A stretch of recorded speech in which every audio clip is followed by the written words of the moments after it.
তাই বন্ধুরা চলে আসলাম নতুন একটি বড় ভিডিও নিয়ে। তো আশা করছি সবাই ভালো আছো, আমি কিন্তু খুব ভালো রয়েছি।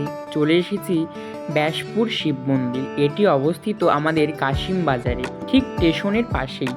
এই মন্দির অপরূপ এক মন্দির, এখানে বাবার অনেক কাহিনী রয়েছে। তো আপনারা অবশ্যই এই মন্দিরে আসুন, বাবাকে দর্শন করুন, আর আপনাদের মনস্কামনা বাবা অবশ্যই পূরণ করবে। তো দেখুন, এখানটায় মহাদেবের দর্শন করাচ্ছি আপনাদেরকে। জয় মহাদেব। তো দর্শন করুন বাবাকে, পরম বৈষ্ণবকে দর্শন করুন আপনারা সবাই। এরকম কিছু কিছু ছোটো ছোটো তথ্য আপনাদের সঙ্গে শেয়ার করব আমি। এখানে বাবার অনেক লীলা কথা বা লীলা আছে। তো এখানে কিন্তু শ্রাবণ মাসে অনুষ্ঠান হয়েছে এবং শিবরাত্রিতেও কিন্তু এখানে অনুষ্ঠান, বড় অনুষ্ঠান, নামযজ্ঞ হয়। তো বন্ধুরা চলে এসেছি আমরা কিন্তু স্টেশনে। তো দেখুন আমার বন্ধুরা সবাই আছে। তাই বন্ধুরা আজকে কিন্তু দর্শনে আমি কিন্তু একা যাইনি, আমার সাথে গিয়েছিল আমার দুটো বন্ধু। তো সবাই মিলে দর্শন করছি। এবার কিন্তু বাবার দর্শন ছেড়ে চলে যাচ্ছি আমরা মায়ের কাছে। মায়ের দর্শন করতে যাচ্ছি, এবার দেখতেই পাচ্ছেন আপনারা। আর এখানে কিন্তু চলছে প্যান্ডেলের কাজ। এখানে দুর্গাপুজোর প্যান্ডেল খুব ভালো হয়, আপনারা সকলে দর্শন করতে কিন্তু আসবেন পুজোর সময়তে। তো এবার কিন্তু চলে এসেছি প্রায় বিষ্ণুপুর মা কালীবাড়িতে মায়ের দর্শন করতে।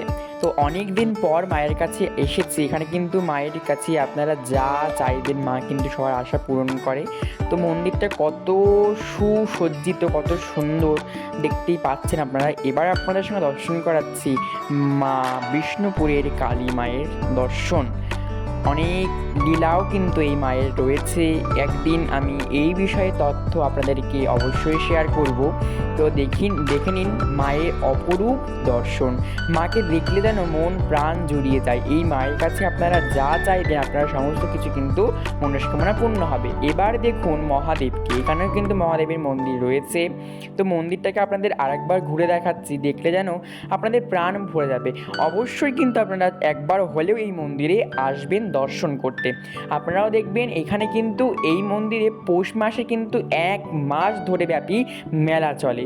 আপনারা মেলাতেও আসতে পারেন, এখানে নিত্য মায়ের ভোগ হয়, পুজো হয়। তো চলেই আসলাম দেখুন মন্দির থেকে বেরিয়ে একটু প্যান্ডেল দেখতে, যে প্যান্ডেলের কাজ কতটা হয়েছে। প্যান্ডেল প্রায় হয়ে গিয়েছে। এবার আমরা ঠাকুর দর্শন করে, প্যান্ডেল দর্শন করে চলে আসছি বাড়ির দিকে। তো আমার এক বন্ধু চলে গেল প্রাইভেট পড়াতে, এবার কিন্তু এই বন্ধু বাড়ির দিকে চলে যাচ্ছে। আজকে ভিডিওটা কিন্তু এই পর্যন্তই।